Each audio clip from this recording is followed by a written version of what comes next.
అన్నాడీఎంకే అధినేత్రి జయలలిత కన్నుమూసిన అనంతరం ఆ పార్టీ పగ్గాలు ఎవరు చేపడతారన్న విషయంపై రోజురోజుకు ఉత్కంఠ పెరుగుతోంది.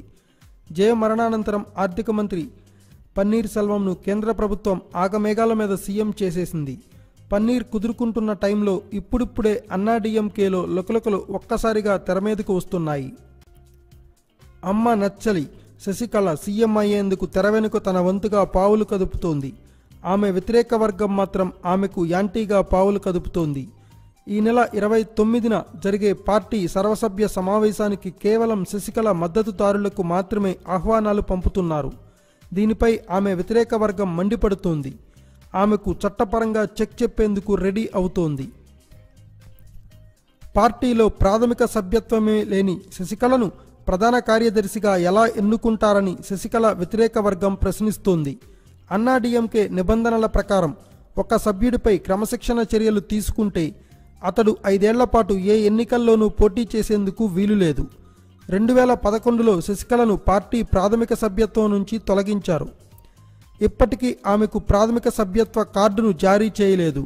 ఇప్పుడు ఆమెను అన్నాడీఎంకే పార్టీ ప్రధాన కార్యదర్శిగా ఎన్నుకుంటే అది చట్ట వ్యతిరేకం అవుతుందని శశికళ వ్యతిరేక వర్గం ఆరోపిస్తోంది. శశికళ యాంటీ వర్గం ఆమెకు యాంటీగా పావులు కదుపుతుంటే ఆమె కోలీవుడ్ స్టార్ హీరో తల అజిత్ను కలవడం చర్చనీయాంశమైంది.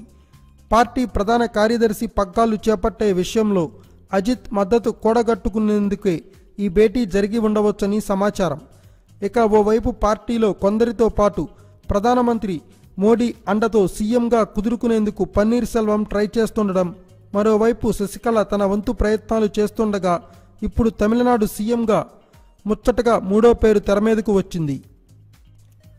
పన్నీర్ సెల్వం వర్సెస్ శశికళ ఫైటింగ్ ఇలా ఉండగానే తమిళనాడు కొత్త సీఎం రేసులో మరో పేరు తెరమీదకు వచ్చింది. జయ అన్న కుమార్తె దీపా కుటుంబ వారసత్వంగా మద్దతు కూడగట్టుకునేందుకు తన వంతు ప్రయత్నాలు తాను చేస్తున్నట్లు లేటెస్ట్ అప్డేట్. దీపా త్వరలో ఢిల్లీ వెళ్లి ప్రధాని మోడీని కలుస్తారని తెలుస్తోంది. శశికళ వ్యతిరేక వర్గం పన్నీర్ సెల్వం లేదా దీపను ప్రధాన కార్యదర్శి చేయాలని పట్టుబడుతున్నారు. దీప పేరవై అనే సంస్థను స్థాపించి జోరుగా సభ్యత్వాన్ని నమోదు చేస్తున్నారు. రాజకీయాల్లోకి రావాలని దీపపై రోజురోజుకు ఒత్తిడి పెరుగుతోంది.